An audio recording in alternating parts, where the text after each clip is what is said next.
Olá, amigos. Mais uma vez estamos aqui nos nossos bate-papos em tempos de coronavírus e desta vez nós temos a satisfação, a alegria, a honra de conversarmos com o ministro Francisco Rezec. Praticamente dispensa apresentação.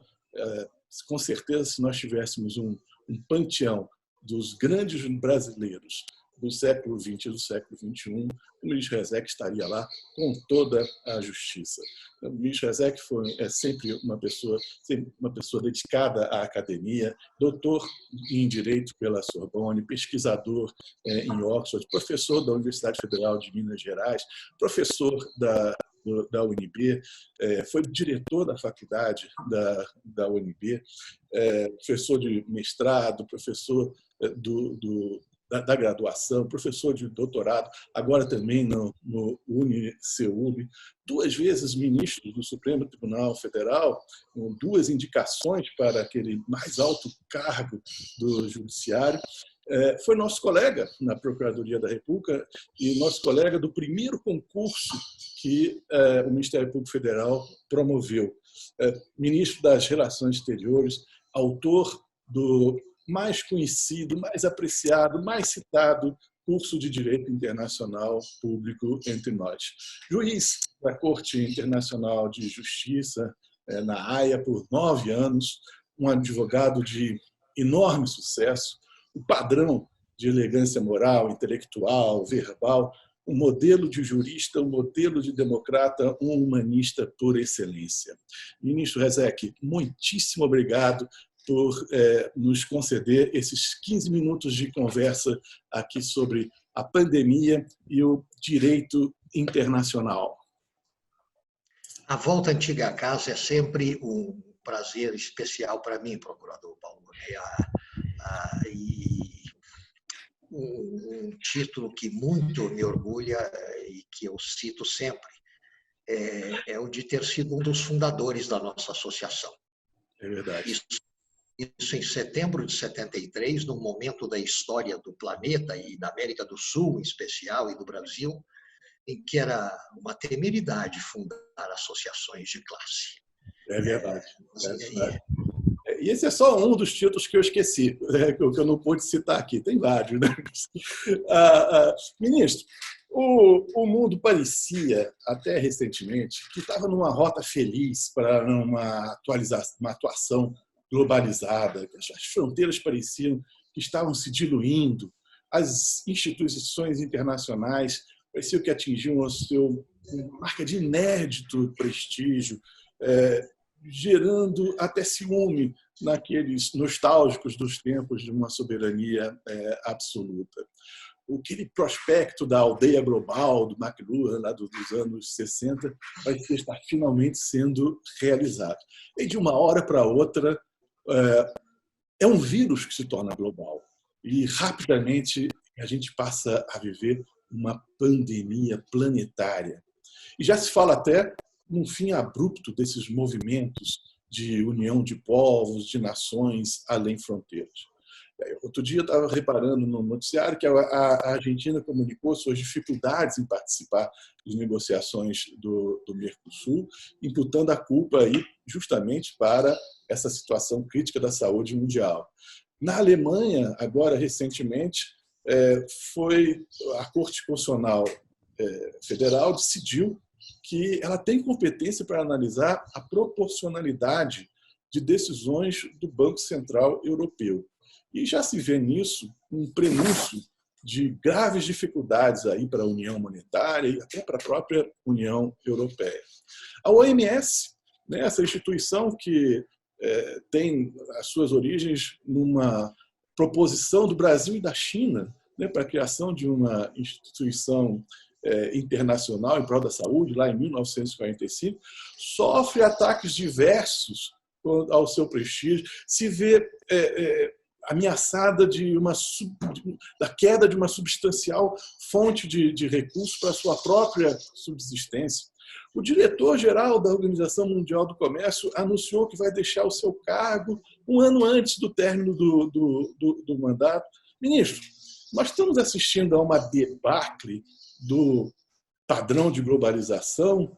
Como é que o senhor vê o direito internacional no meio dessa crise da pandemia? Veja, Paulo,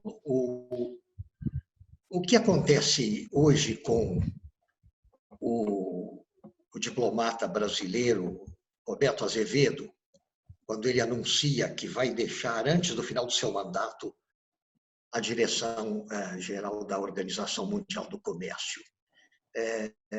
O que se dá na cabeça das pessoas mais lúcidas e mais conscientes da necessidade de levar o mundo a uma situação de maior respeito pelo direito internacional e pelos valores humanos que esse direito consagra, o que se passa na cabeça dessas pessoas é uma situação de enorme decepção.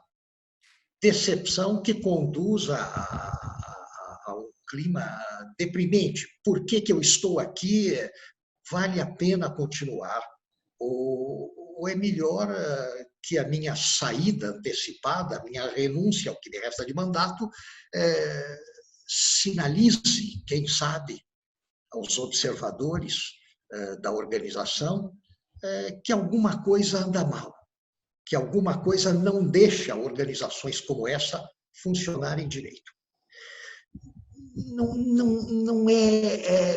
Não é o ideal que se dê nome e semblante às grandes crises, mas eu acredito que em poucos momentos anteriores da história do mundo, da sociedade internacional, uma personalidade humana, a personalidade de um governante se identificou tanto com a crise, com o vírus da crise, quanto Donald Trump, o atual presidente dos Estados Unidos da América.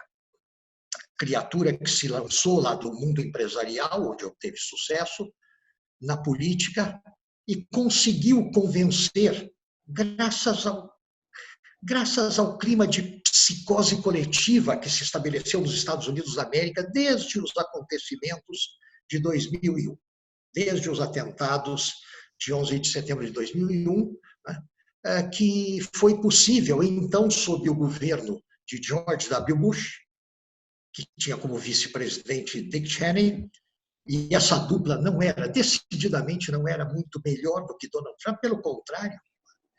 Desde que se criou naquele país como reação aos atentados de 11 de setembro, esse clima, esse autêntico ambiente de psicose coletiva, várias partes do mundo foram, por isso, contaminadas. Alguns sentimentos nacionalistas exacerbados recrudesceram. Não que me pareça correto dizer que a soberania nacional, que a soberania das nações, que o Estado-nação seja alguma coisa em decadência, seja uma espécie de extinção. Não. O que aconteceu na Europa há alguns anos atrás, mais exatamente nos anos 90 do último século, o que aconteceu na Europa mostrou que nacionalidades comprimidas sob uma única bandeira, como aconteceu na extinta União Soviética e na não menos extinta Iugoslávia, do Marechal Tito, essa tentativa de aniquilar as nacionalidades com alguns esforços de compactação, isso não deu certo. Não deu certo, terminou de modo relativamente pacífico na União Soviética, que se desagregou por inteiro, terminou de modo sangrento na antiga Iugoslávia. Mas, enfim, o Estado-nação é ainda uma realidade, a soberania é ainda uma realidade, mas não é isso que está acontecendo neste momento.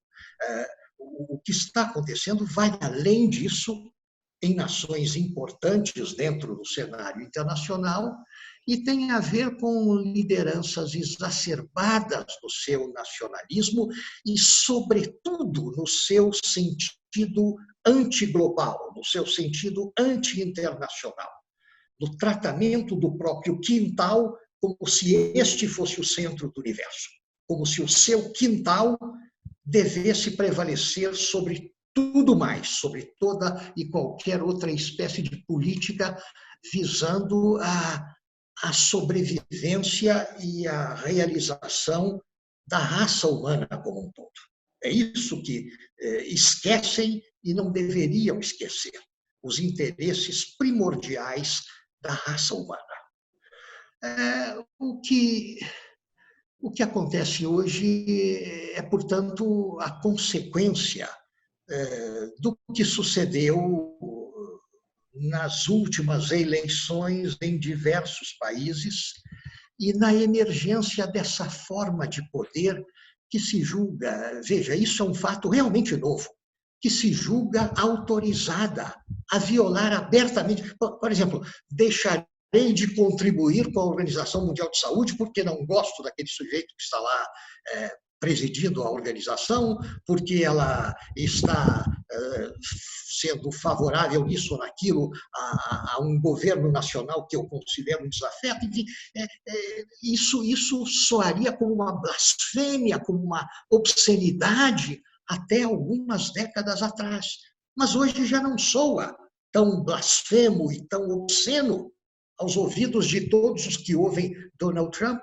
Eu não quero chegar mais perto, mas daqueles que ouvem Donald Trump e algumas outras lideranças pelo mundo afora que parecem não se dar conta de que nós temos compromissos com o direito internacional, tal como ele se formou ao longo dos últimos séculos, num sentido globalizante, mas no melhor sentido que essa expressão pode ter, né?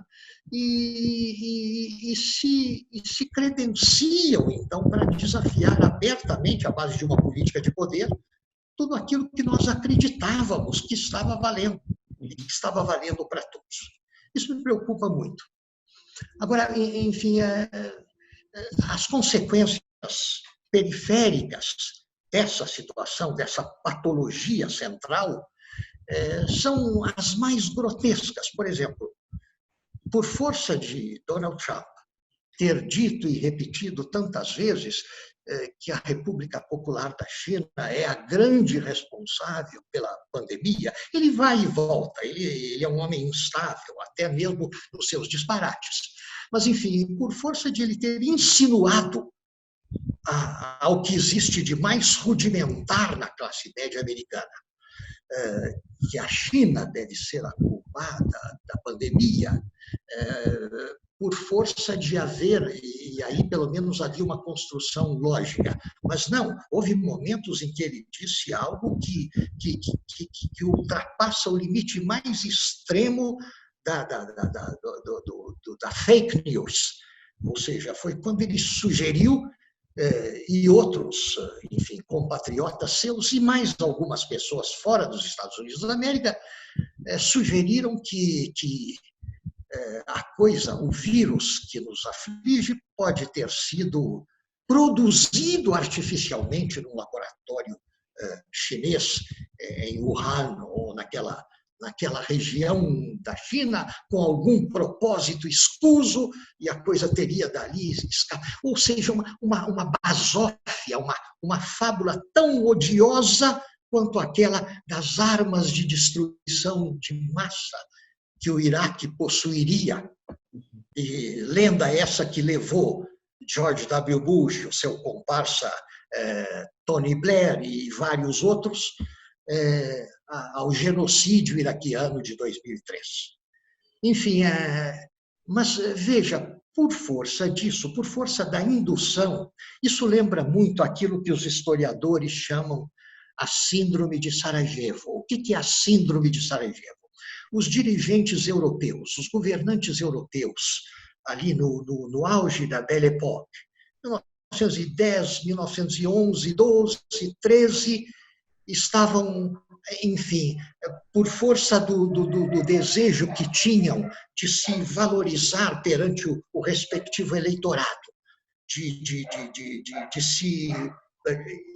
continuar no poder. Isso acontecia em todas as principais nações da Europa dos primeiros anos da década de 1910. eles começaram a insuflar às próprias sociedades, a pôr lendas perversas na cabeça das suas próprias sociedades. De modo que todas aquelas sociedades europeias altamente civilizadas, em princípio, começaram a se imbuir de sentimentos hostis às restantes nações do próprio continente europeu. E quando um atentado a um político, a um hierarca de péssima qualidade, por sinal, que era o arquiduque Francisco Fernando da Áustria-Hungria, quando um atentado contra esse cidadão aconteceu, os sentimentos de hostilidade recíproca represados eram tão intensos que aquilo conduziu à Primeira Grande Guerra, que foi uma guerra terrível em números relativos, mas pior ainda que a Segunda. Mas o que era, então, a síndrome de Sarajevo? Essa irresponsabilidade dos governantes que insuflam as suas próprias sociedades com sentimentos absolutamente idiotas, e que na hora em que aquilo produz uma consequência ou ameaça produzir uma consequência grave, já não tem mais como dizer: acalmem-se, o que eu lhes disse era falso, era exagerado, pelo menos, não é bem assim. Não se armem contra nossos irmãos, contra nossos vizinhos.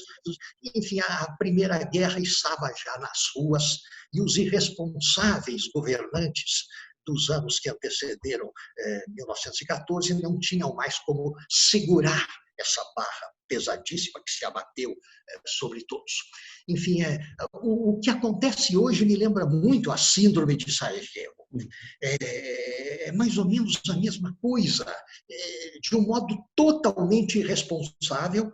Essas criaturas põem nas suas próprias sociedades sentimentos anti-internacionais, anti-globais, sentimentos nacionalistas rançosos, furibundos, e eles não se dão conta de que, se essa bolha estoura, talvez não tenham força, não tenham crédito para segurar as pessoas e as instituições, de modo que se evite um outro tipo de catástrofe. Nós não teremos uma grande guerra no futuro, até porque, se isso acontecesse, seria destruição não só da ordem jurídica internacional, mas do planeta, fisicamente considerado. Mas podemos ter outros tipos de catástrofe, e isso deveria, a todo custo, ser evitado. Uma das consequências marginais desse tipo de política é o fato de que, com base nas lendas que alguns governos inventaram sobre responsabilidades do governo da República Popular da China, existem aventureiros em toda parte, insinuando que é possível, à luz do direito internacional, responsabilizar a República Popular da China. Veja, eu digo que essa ideia, teoricamente, poderia ser bem costurada se você considerasse que a Organização Mundial, a OMS, a Organização Mundial de Saúde, conta com a participação de todo o planeta, não há ninguém fora. Portanto, a China é tão comprometida com ela quanto os Estados Unidos, que agora não querem pagar sua cotização, quanto o Brasil, quanto os demais países. Mas, enfim, existem entre os compromissos institucionais básicos da Organização Mundial de Saúde, existe aquele que fala nesse dever de aviso, nesse dever de precaução e de alarme e de alerta aos demais países quando se suspeita de que alguma coisa grave está acontecendo em determinado ponto do território nacional daquele país, e isso deveria ser do conhecimento dos demais países para que se pudessem tomar medidas de cautela. Mas, enfim, todos aqueles que acompanharam a pandemia desde o seu alvorecer sabem que a República Popular da China deu a tempo todo o alerta que era possível. Nenhuma notícia foi freada, nenhuma notícia foi encapsulada. Não se tentou nada do tipo da falsificação da verdade, com o fim de quê? Não poderia haver. A China atuou transparentemente pela palavra e, sobretudo, pelo exemplo, criando aquela situação de confinamento, de isolamento social na região de Wuhan, de modo que o mundo todo aprendesse, e alguns levaram séculos para aprender, que é assim que se procede para segurar a pandemia, para não deixar que ela dizime uma parte expressiva da população de qualquer país. A OMS reconheceu e proclamou isso. Mas, enfim, por força de você ter visto tanta gente dotada de poder dizendo tolices sem a menor responsabilidade, apareceram aí alguns gaiatos em alguns pontos do Brasil até mesmo, mas sobretudo nos Estados Unidos da América, em Israel e não sei mais onde, propondo ante o foro local ações do tipo ação popular, do tipo ação contra a República Popular da China, para obter, enfim, de quem? De juízes locais, do Mississippi, quem sabe, o lugar dos Estados Unidos da América, onde a justiça já deu até hoje os maiores vexames na cena internacional. Enfim, para obter de juízes nacionais condenações da República Popular da China que levariam aquele país a falir, ele que é hoje a grande potência econômica que é, a falir se devesse indenizar todos os desejosos, enfim, aqui e ali. Quer dizer, é uma total estupidez, é uma completa ignorância das regras do jogo.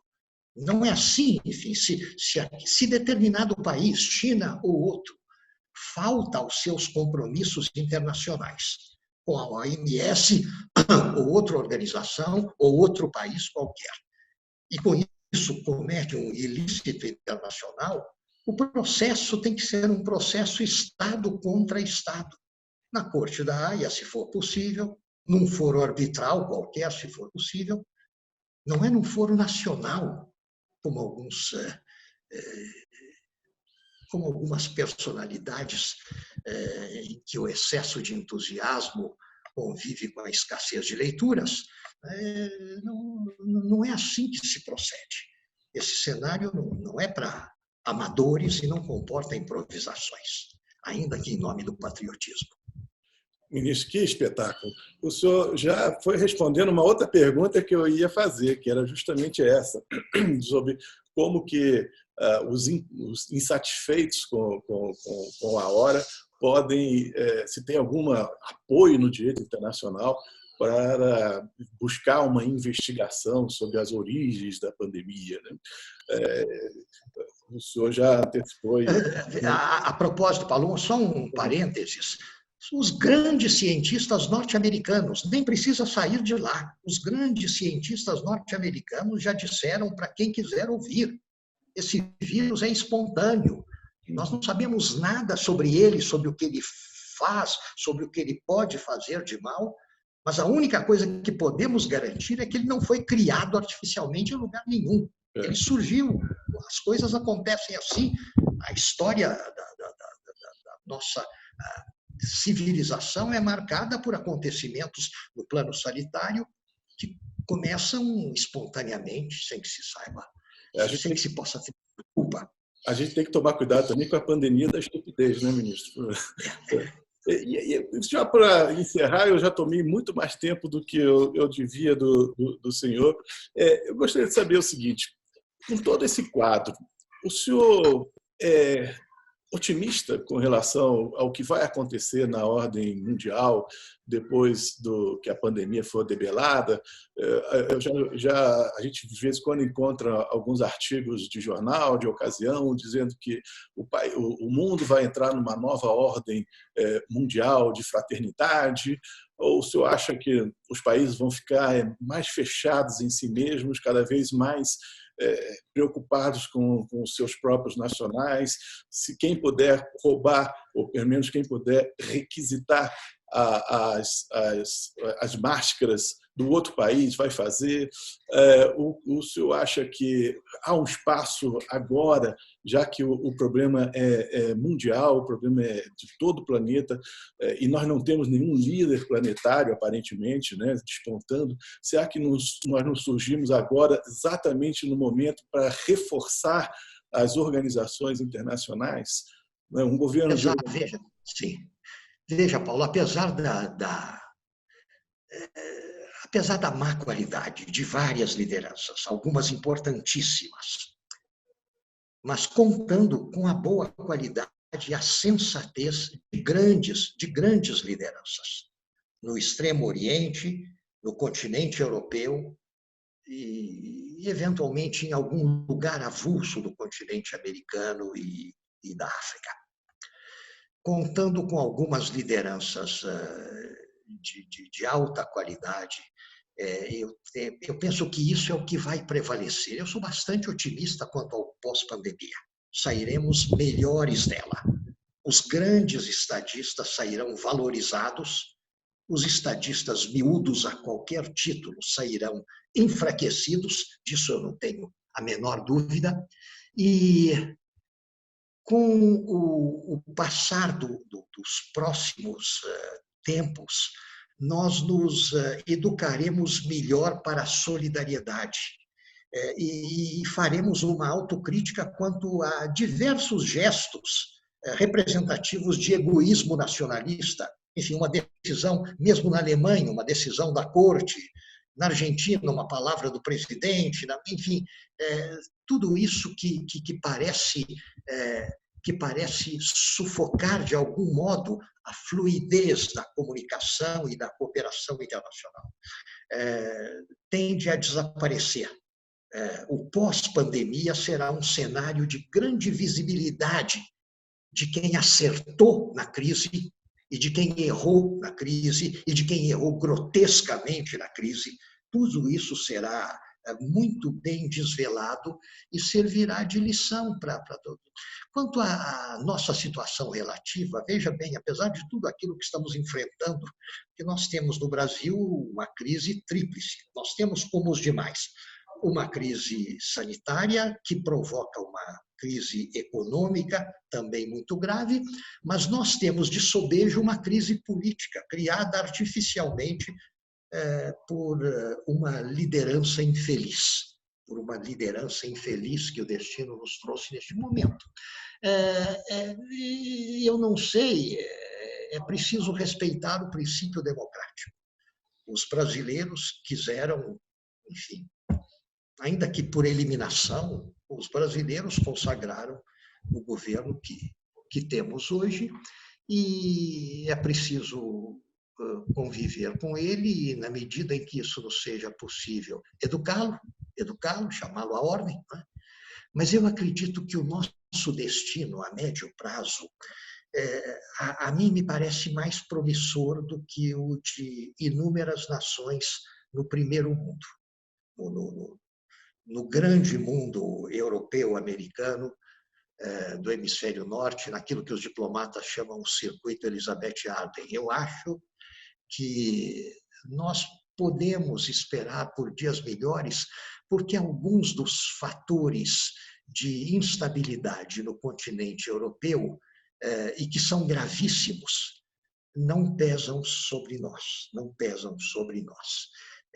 Eu me refiro, sobretudo, à questão das migrações, a questão dessa enorme massa de ex-colonos do continente africano, que agora, reduzidos a uma situação de miséria, por força de décadas e décadas e décadas de política colonial desastrosa, vão em busca de socorro na metrópole. E aí cria-se esse drama humano de gravíssimas proporções e que leva a isso, ao abandono ao abandono do sentimento humanitário que deveria motivar as antigas potências coloniais ao acolhimento dos frutos da crise que essas potências produziram. Nós não temos, felizmente, esse problema. penso às vezes, veja bem, apesar de todas as mazelas da nossa distribuição de renda, da nossa questão social, pense em como o Brasil pôde ser receptivo a refugiados de crises e de tragédias lá fora. Quantos foram os africanos que aqui vieram em tempo de colapso de várias economias? Pense no que foi o nosso comportamento em relação aos refugiados haitianos, que são hoje majoritariamente em São Paulo. Pense no que foi a própria acolhida dos refugiados venezuelanos, na medida daquilo que nos foi possível. Eu acho que essa resistência da sociedade brasileira à adversidade, essa flexibilidade, esse poder que têm os brasileiros de se adaptar a novas circunstâncias mais difíceis. Quando eu comparo isso com a majoritária inflexibilidade dos temperamentos nas grandes nações do hemisfério norte, que não dão conta de encarar e de superar certos problemas que têm a ver, sobretudo, com a convivência, com a tolerância, com a cooperação. Eu acho que o destino nos reserva alguma coisa boa. Enfim, eu penso que o pós-pandemia para o mundo todo vai ser um rosário de lições e de revelações em benefício da verdade, em benefício da transparência, em benefício do nosso aprimoramento, do aprimoramento da nossa qualidade. Mas eu espero que, do ponto de vista relativo, nós, neste país, neste ponto da América do Sul, tenhamos reservado para o nosso futuro momentos bem melhores do que aqueles que vivemos hoje. Ministro, muitíssimo obrigado. A gente não poderia encerrar melhor esse bate-papo do que com essas palavras de otimismo e de ânimo, né? Que é o que nós estamos precisando mesmo no momento.